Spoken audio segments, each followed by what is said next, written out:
هكلمك النهاردة عن مضاد حيوي شغال على الجهاز التنفسي وعلى الجهاز المعوي وبينزل يديك أعلى نتائج في أقل وقت ممكن، وده عشان سرعة امتصاصه. النهاردة هكلمك عن السيبرو فلوكساسين أو معروف عندنا في المزارع باسم السيبرو. هحكي لك كل حاجة باختصار عن السيبرو، ولكن قبل أي حاجة هحتاج منك تذكر الله وتصلي على سيدنا محمد عليه أفضل الصلاة والسلام في تعليقات. اوعى تكسل إنك تذكر الله وتصلي على سيدنا محمد عليه افضل الصلاه والسلام في تعليقات، واوعى تنسى اللايك والشير والمتابعه علشان يوصلك محتوانا دايما باستمرار. انا ابو نوح وبفهمك ازاي تربي فراخ بطريقه صح ومظبوطه. والنهارده هشرح لك باختصار المضاد الحيوي اللي اسمه السيبرو فلوكساسين او عارفينه باسم السيبرو.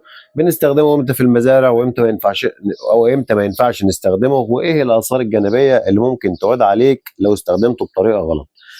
طيب السيبرو مبدئيا كده شغال تنفسه معه زي ما قلت لك، بينزل يا دوب مجرد ما بتاخد دايما، او بالفرخ بيشربه عن طريق ميه الشرب، وبينزل بيتميز بسرعه امتصاصه لانه بينزل مجرد ما الفرخ بيشربه وينزل في امعاء الفرخ، بيبدا يمتص دم وبيوصل لحد الدم. يعني انت لو عندك مثلا بكتيريا معويه واثرت على الجهاز المعوي وبدات تهبط الفرخ وبعد كده بدات تتحول او تتنقل للدم، فانت اول مضاد حيوي تفكر فيه على طول هو السبرو ده، لان السبرو مجرد ما بينزل زي ما قلت لك بيمتص بسرعه جدا وبيمتص في الدم، ويبدا يقتل اي بكتيريا، او لو عندك او البكتيريا دي عملت لك اي تسمم دموي ولا حاجه بيقدر انه يساعدك انك تتخلص من كل المشاكل دي.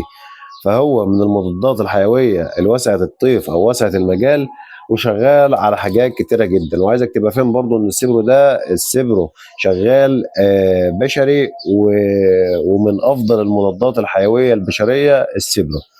طيب شغال كده ذكرت لك انه شغال معوي، يعني ممكن جايب معاك كولاي سالمونيلا كلام من ده، لكن برضه يا جماعه في نقطه ما بيشتغلش على الكوليستيريديا. يعني لو عندك كوليستيريديا هو ما بيشتغلش عليها او ممكن ما بأثرش فيها قوي، يعني لان الكوليستيريديا موجبه الجرام وما يعني ما فيش اي شغل ما بينهم قد كده او توافق او توازن قد كده.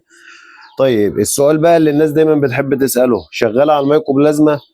يا سيدي هو شغال على الميكوبلازما بس مش احسن حاجه. يعني لو عندك ميكوبلازما صريحه انت اول حاجه هتفكر فيها هي تيلوزين الميكوزين، ولكن السيبرو شغال برضه على الميكوبلازما بس لو هي حاجه اساسيه ما هيجيبهاش. يعني انت ممكن تشغل ميكوبلازما امتى؟ لو راكب معاك على الميكوبلازما مثلا ايكولاي، فاهمني؟ يبقى هو هيخش يشيل لك الايكولاي ويهدي لك الميكوبلازما، افضل من انك مثلا تستخدم تلمي ولا تستخدم تيلوزين للميكوبلازما، مش هيجوا ناحيه ايه اي بكتيريا تانية. يبقى انت ليه توقيتات معينه تشغله فيها ويديك بيها نتائج عاليه وكويسه. طيب النقطة اللي بعد كده، هل بيأثر أو إيه الآثار الجانبية اللي ممكن تعود عليك من استخدامه الخاطئ؟ طبعا زيه زي أي مضاد حيوي بينزل برضه بيأثر على الفلورا المعوية وبيأثر على البكتيريا النافعة بتاعة الفرخ من جوه، فبتحتاج تحط بعده سقوة ولا سقوتين باربيوتيك اللي هي بكتيريا نافعة أو خماير علشان تعوض البكتيريا النافعة اللي هو قتلها أو أخدها في سكته. طيب تأثيره على الكلية قليل جدا أو حنين، ما بيزعلش قوي. تأثيره على الكبد برضه نفس القصة قليل جدا، ولكن برضه ده ما يمنعش إنك ممكن تدي جرعات زيادة تأثر على الكلية والكبد. يعني ده أنا بقول لك عادي جدا أو تأثيره بسيط مقارنة لأنك ملتزم بالجرعة وماشي على الجرعة بتاعتك مظبوط. أما لو أنت زودت الجرعة وزودت عدد الأيام فطبيعي حمل زيادة على الكلية أو على الكبد. طيب نتكلم عن نقطة تانية اللي هي اللهم صل وسلم على سيدنا محمد. امتى ما بنستخدموش زيه زي أي مضاد حيوي لا يصلح ولا ينفع في اي حالات فيروسية، وده لاننا عارفين ان اي فيروس في الدنيا ملوش علاج او ملوش مضاد حيوي يجيب معاه اي نتيجة خالص. طيب ايه تاني برضه بخصوص السبرو بحيث ما نبقاش ناسيين حاجه برضه بالمناسبه يا جماعه عشان تبقى من باب العلم بالشيء، السبرو ده او السبرو فلوكساسين ده قريب جدا او اقرب مضاد حيوي ليه او ابن عمه زي ما بنقول دايما الانرو فلوكساسين. يعني الانرو برضه يعتبر قريب جدا منه، ولكن ده برضه شغال بطريقه وده شغال بطريقه، والانرو برضه بيطري يعتبر بيطري 100%، اما السبرو يعتبر شغال بشري وشغال بيطري. الانرو يعتبر اقرب حد ليه، وهنتكلم برضو بحلقه كامله باستفاضه عن الانرو وهشرح لك كل حاجه برضو تخص الانرو. طيب يبقى احنا كده يعتبر لخصنا كل حاجه تخص السبرو واتكلمنا في امتى نستخدمه وامتى ما نستخدموش، وايه الاثار الجانبيه اللي ممكن تعود عليك من استخدامه والخطر. والنقطه برضه يا جماعه اللي عايز اقولها لك ما هوش بس مع السبرو، لا، النقطه اللي عايز اوصلها لك مع اي مضاد حيوي عموما ولازم تاخد بالك منها، ان انت ممكن البكتيريا تكون مقاومه ضد المضاد الحيوي اللي انت بتستخدمه بسببك انت، او انت اللي تتسبب في دي. ازاي طيب يا عم؟ ولا انا اللي هضر نفسي ازاي؟ هقول لك. في ناس كتيره جدا باخد بالي منها، او من الناس اللي متابعه معايا دايما لما بتيجي تحط مضاد حيوي ممكن بتحط ساوه وتلاقي الفرخ اتحسن عليها، تحط الساوه التانيه تلاقي الفرخ قام بقى زي البومب، يقوم موقف.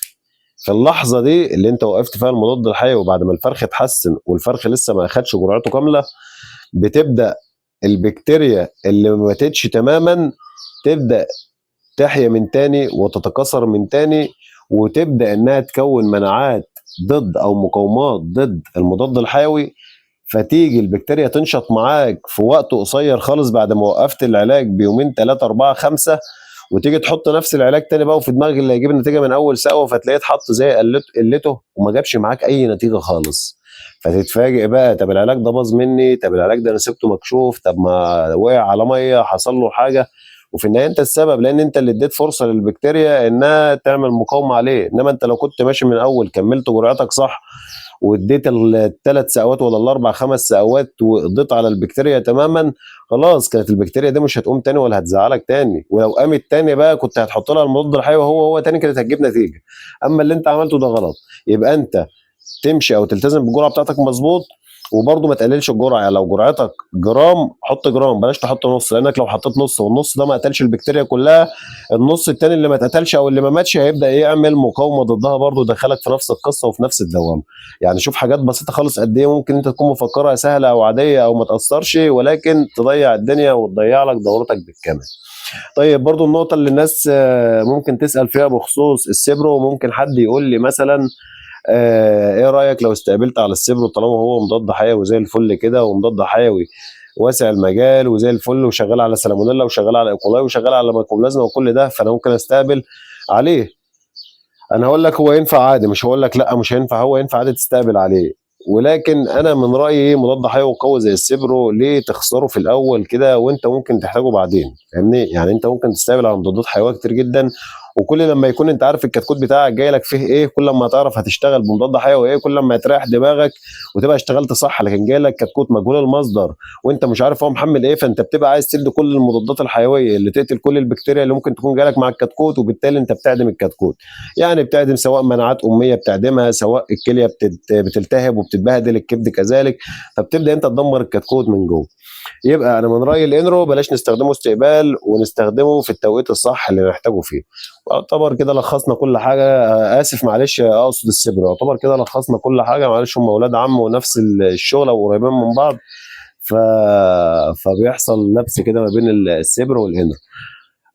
فيعتبر احنا كده لخصت لك 90% او 80% من المعلومات اللي تخص السبرو. لو عندك اي معلومه او استفسار بخصوص او بخصوص اي مضاد حيوي تاني، او بخصوص اي استفسار في مجال تربيه الدواجن عموما، سيبوا لي في تعليق وباذن الله ارد على تعليقكم كامله.